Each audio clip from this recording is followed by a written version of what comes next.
Welcome to this video. In this video, we will continue discussing using Altair and the grammar of graphics to create visualizations in Python. We will extend what we learned last time about graphical marks and visual encoding channels and learn a bit more about data types and a bit about transformations. This video will be a faster paced video than the previous one. We will be going through different options of the graphical marks and encoding channels. So feel free to pause and follow this video at your own pace. But much of the discussion will be just elaborating on many options that the Altair package provides. We're going to start first by importing the package. Now, depending on the package version, if you get the recent version, version 4, you no longer need to change the renderer to be Notebook. That option has been set automatically in the new version of Altair. If you are still on an older version, you may still need to enable the renderers to be Notebook manually. Next, we are going to import the data. This is the same Gapminder dataset that we have seen before. This data is in a tidy format. We have 6 columns corresponding to different fields, and we have around 700 observations in this dataset. Now let's start talking about data types.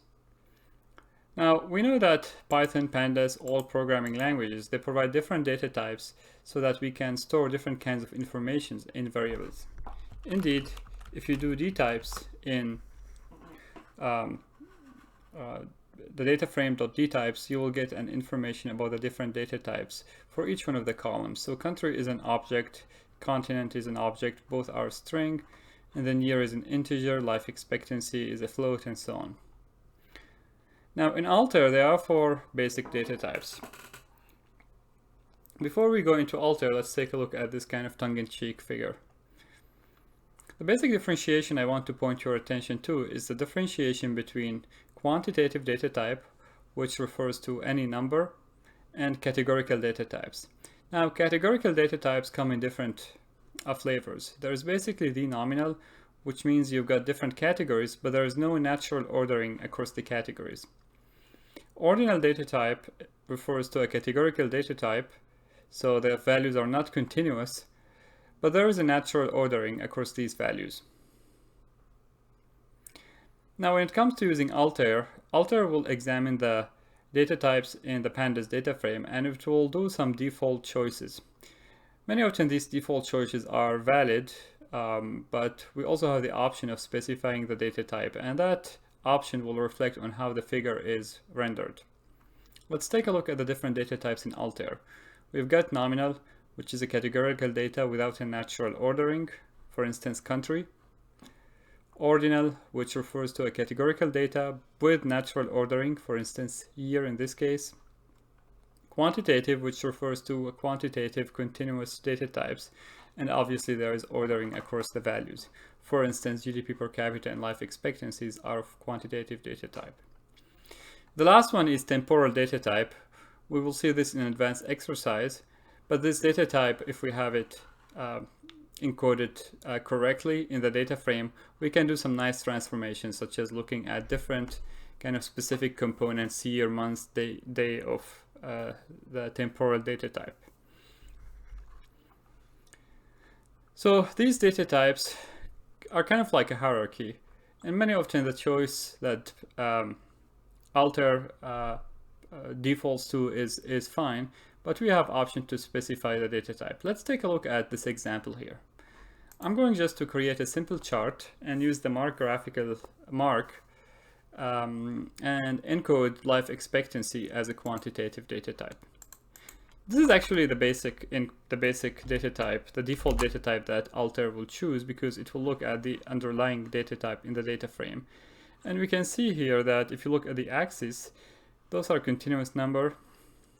And you also notice that 0 is included, although life expectancy doesn't even reach 10 or 0. That's one of the default choices, that if you do quantitative, Altair provides a reference, a baseline, which is 0. What happens if you use n instead of q, a nominal data type in this case? In this case, if you take a look at the axis, you will see that each value has a corresponding tick on the axis. That basically says that alter doesn't differentiate between these values. Again, there is no inherent ordering, although they show in an ascending order, but the scale, the differences, the gaps in between these ticks are uniform. Obviously, this is not what we want in this case, but that shows you how a nominal data type is treated compared to a quantitative data type. Something similar appears here when we use an ordinal data type. Again, the values are sorted in ascending order, but the differences in between these values no longer kind of reflect the differences in between the numbers themselves.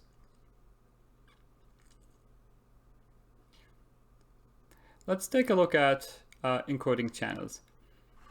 So we have used several encoding channels so far, including the X and Y positions, the size, and the color.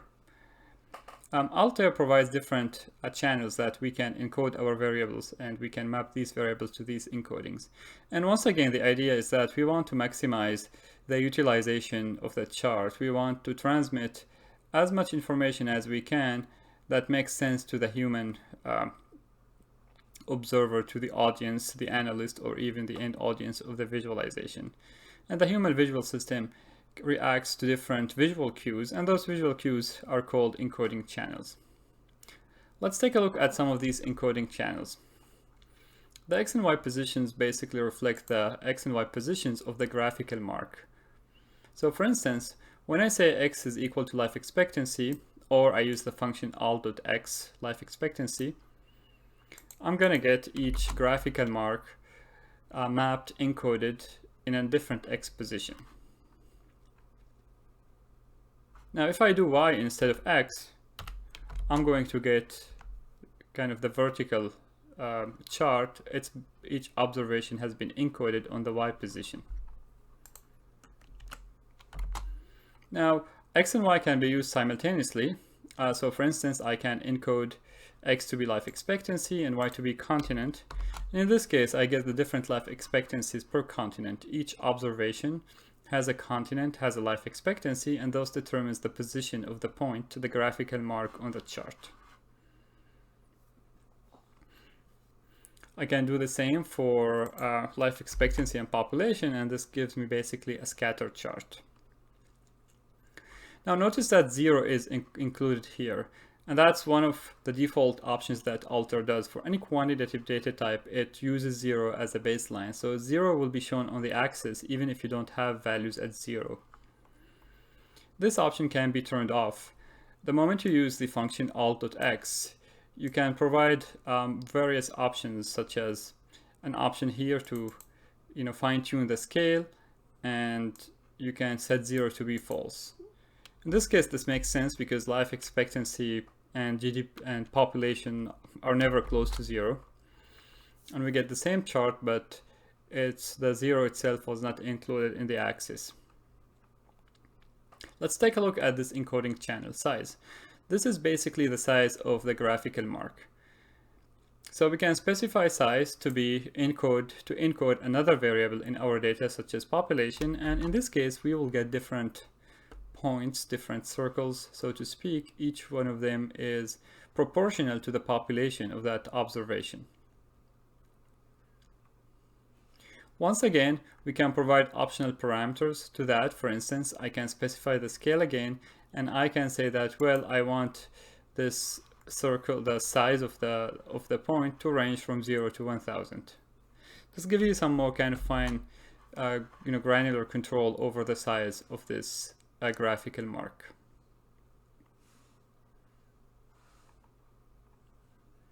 Next, let's take a look at color and opacity. We can use color also to encode a variable in our data. In this case, I'm going to encode continent using color, and you can see that the points on the chart are now colored according to the continent. So this is very useful because it allows me to condense furthermore information into the chart, and now I can see the different trends based on the different continents that I have in the data.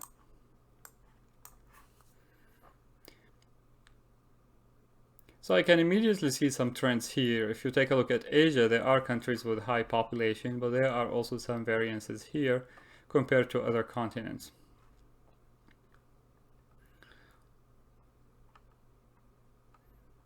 Now each one of the graphical marks also takes other optional parameters. So when I do mark point here, I can provide the parameter filled, which will basically fill the graphical mark.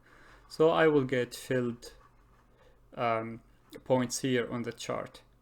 Now those filled points have a default opacity, but this is also something I can change. What I'm going to do here, I'm going to set opacity to be 0.5, and it will be more opaque, so basically less opaque in this case, and I will see, even if those points are charted on top of each other, I can still see the overlap. Now I want to talk about something here. You can see that here I have the space to provide many parameters, the option to provide parameters, but I can also provide parameters here. So what's the difference? The parameters I provide here are the parameters of the graphical mark. So those parameters will apply uniformly to all of the graphical marks in the chart. The parameters I provide here are the encoding channel parameters. So those will be parameters that usually map to a variable in the data. Let's take a look here using color. So instead of putting color here, continent to be a parameter in the encoding channel part, well, now I ignore color and you can see all of the points are blue. I can specify color here. But if I specify color here, I can no longer map it to a variable. I have to specify the color, for instance, to be red, and I can get red points instead of blue ones. Again, that's a parameter to all of the graphical marks. It doesn't differentiate based on the value of the variable. The parameters we put here are mapping the encoding channel to the value of the variable in the data. So in many cases, I can do this thing in two places, like for instance, opacity. I can say opacity here is 0.5, or I can say, well, opacity value is 0.5. In this particular case, it's doing the same thing. But here I have the option of mapping this to a variable if this makes sense for me in creating the visualization.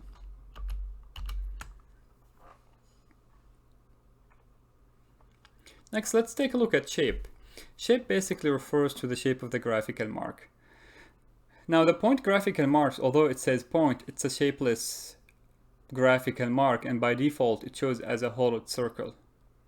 I have the option of fine-tune the shape here, and I can also encode a variable to be the shape. Usually I encode a categorical variable to be the shape, such as continent here. So instead of color here, I used shape, and you can see that each continent is now shown in a different shape. So this may or may not be the best way to encode the variable.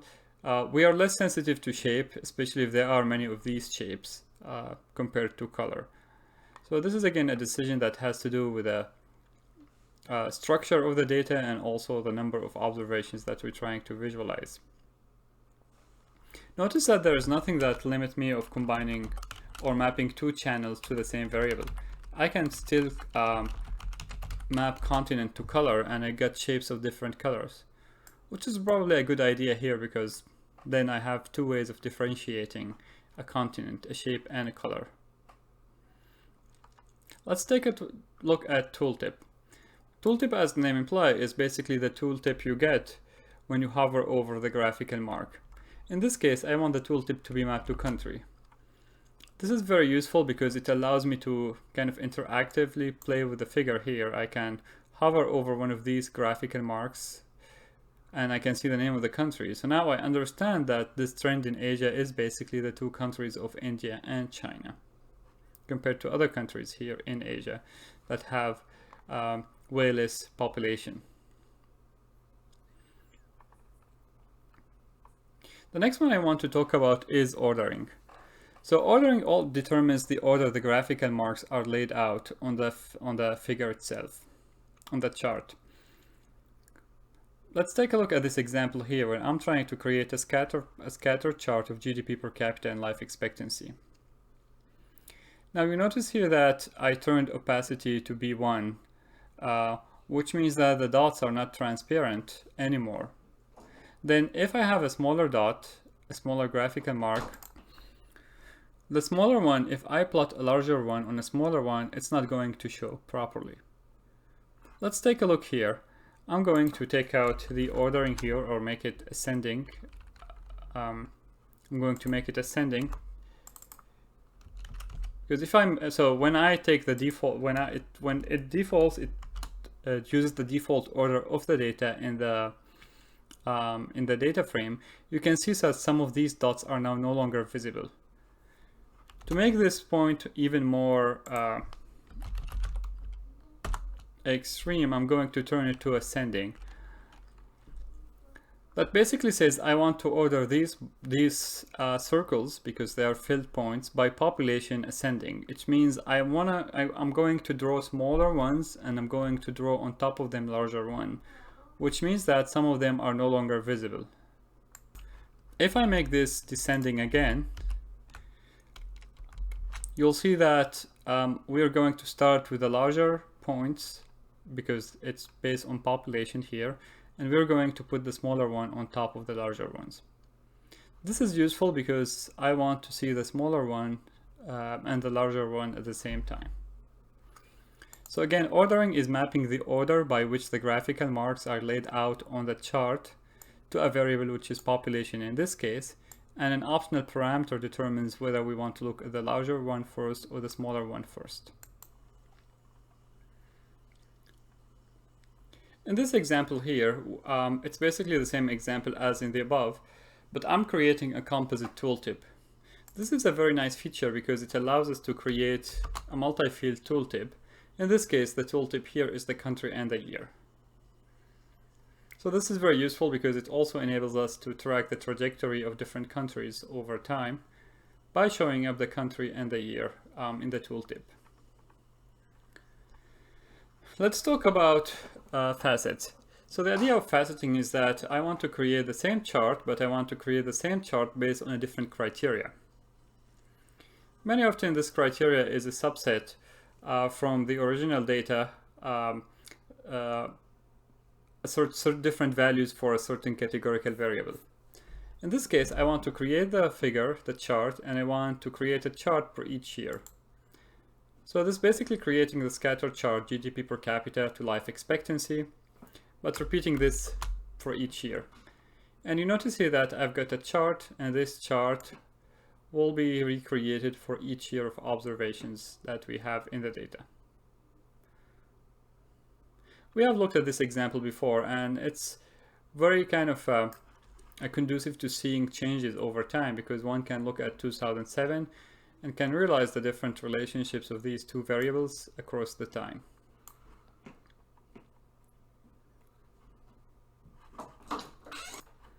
This is basically the same example, but I also have changed the properties of the chart. So this chart is a chart object, and we can call the function properties, provide various properties such as the width and the height in this case. So I just made these facets uniform in size, like squares. Now we want to talk in more depth about the graphical marks. So far we've used the mark point extensively. We also use the mark bar, but we have access to different graphical marks. Now remember that the graphical mark is basically the geometric figure that will represent each observation in your data. So this is a list of the different graphical marks that Altair provides. Let's take a look at some of them. Point is the basic one. It's kind of like a shapeless figure that we default to a hollow circle, but we can change the shape as we have seen. It also takes other options such as being filled or the size of the graphical mark here to kind of fine-tune how the point shows up. The circle mark is very similar to the point mark. It's basically a filled circle. Similarly, the square mark is a filled square. The tick mark is unique. It's kind of like a small line, kind of like a tick. So it's kind of like a square, but that has a very kind of narrow and very short width. As the name implies, it's a tick. And the tick mark is basically used to show kind of positions, to emphasize the position of observation on the scale. A bar mark, on the other hand, is a mark that extends from 0 to the position of the mark. So in contrast to the point or the tick where it just shows on the position, the bar mark extends from 0 to the position, so it fills all of the space.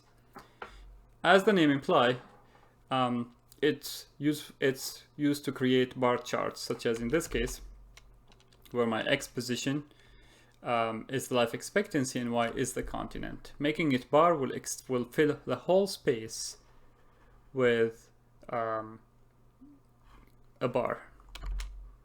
Now notice that if I do this like as a square or a rectangle chart, it's going to be just one little square. I also want to note that this chart is not quite correct, because basically what I'm doing here, I'm overlaying different bar charts on top of each others. So the value I see here is basically the maximum value of life expectancy per continent. This is most often not what I want to see. Probably what I want to see is the average life expectancy. So in this example, I applied a transformation to create average life expectancy.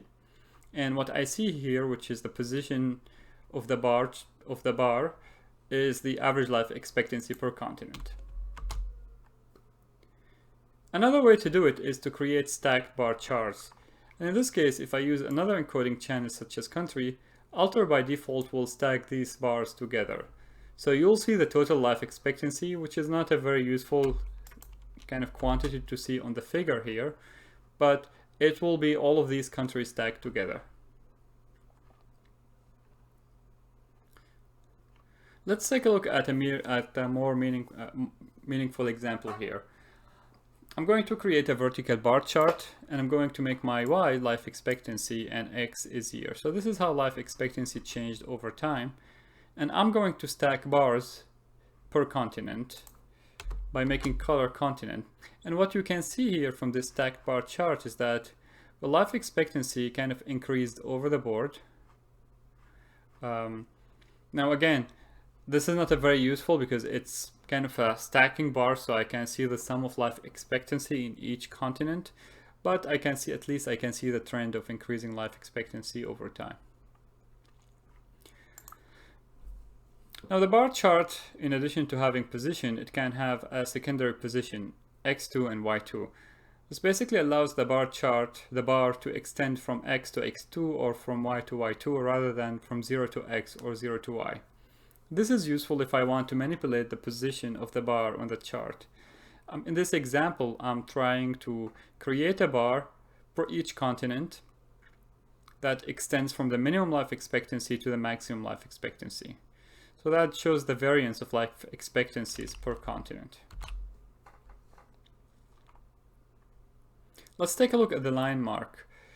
The line mark, as the name implies, is a line. Instead of drawing points, it draws a line and connects the points in between. So that's a point. If I make it a line, I'm going to get a connected line connecting these points together. In this example, I'm plotting the average life expectancy per year, and I'm creating different lines per continent. I turned legend to be none. Again, this is an example of fine-tuning the chart. Maybe I don't want to turn it to be off to be none. It's just an example of fine-tuning the chart. Okay, so that's a line chart. It's very useful for creating timelines when your time is on the x-axis, such as what we have in here. Here's another example. This one is going to be a very kind of a busy figure. I basically want to create a line per each country. So that's basically life expectancies of countries over time. The new options I'm using here is called interpolate. If I don't interpolate, I'm going to get a jagged line because these observations they're not very granular, so to speak. You can see there is a gap in between each year and the next observed year on the axis. If I make this one interpolate, I'm going to interpolate my line.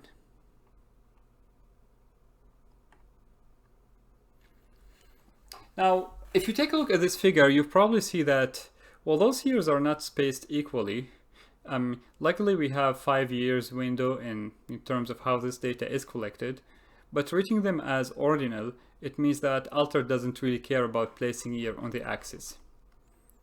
Again, this has to do with the data type that I chose. If I make this a quantitative data type, it's going to space them equally with one difference, because it will treat year as a quantitative data type variable. Again, this shows the importance of setting up the data type if you're not happy with the default choice.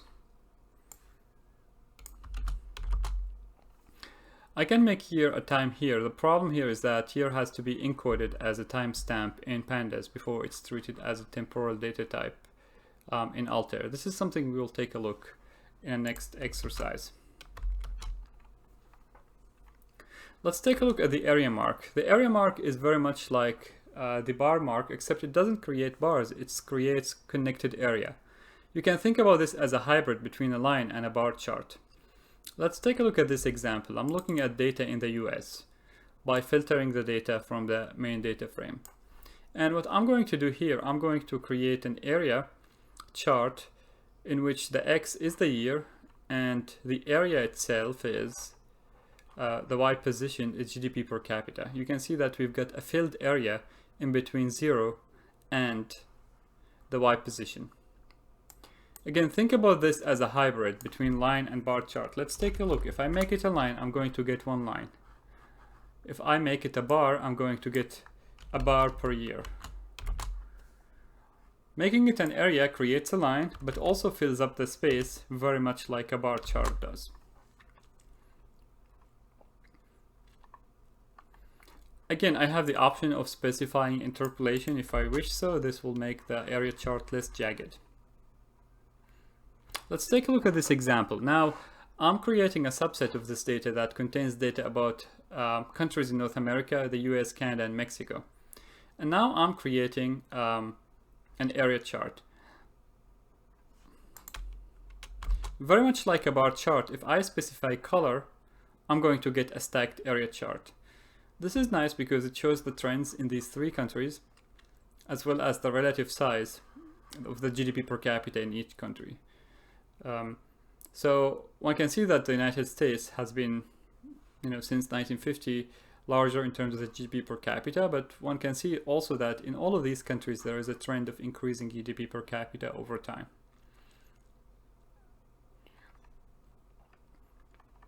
Another useful option is center. Center basically centers the bar chart, so it doesn't no longer extend from 0 to the height, but basically center it so the baseline of that bar chart is the center of the chart, which is around 50,000 here, the average. And again, this one shows the trend. This special chart is sometimes called the river chart because if you have a large number of fluctuating observation, it looks like a wavy river chart. And again, it's useful for showing trends. It's useful also to comparing these trends across different categories, like in this example here.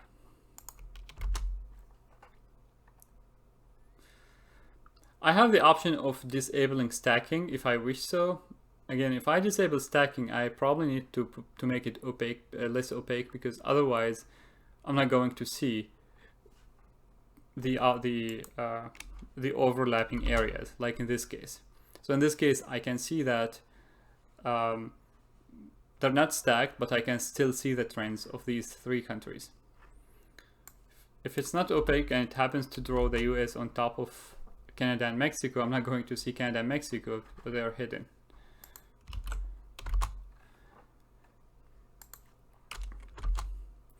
This example is very similar to the bar chart in which I specified X and X2. In this example, I'm specifying Y and Y2. So I can specify where the area is starting and where it ends.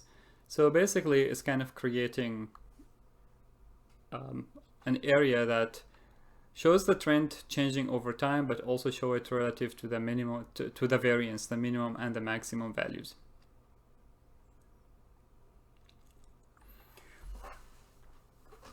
Alright, so finally I'm going to throw a freebie here. Let's say you want to show the trend, the average GDP per capita changing over time in North America.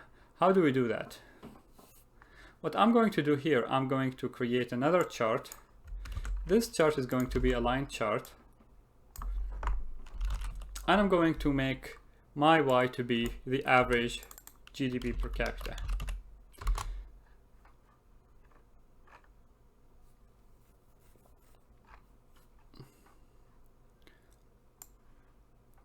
This parameter is no longer valid here, so that's the average GDP per capita changing in North America. What I'm going to do here, I'm going to make color to be red. And that's my figure here, my chart. Next, I'm going to save this one as chart 2 and save this one as chart 1.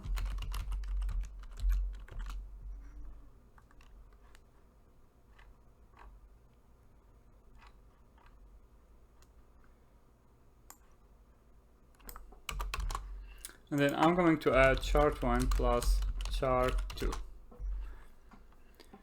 Now adding the two charts together is basically going to put chart 2 on top of chart 1. So this final chart will basically show us the changing area over time, the minimum and the maximum GDP per capita in North America, as well as the average, which is the trend line. This concludes the discussion here. And again, I hope that all of these examples, although there are many options that one needs to learn about, or at least consistently check the reference, they enable us to create a large array of charts and visualizations from these basic constructs. Graphical marks, encoding channels, and data types. Next time we'll talk about transformations in more details.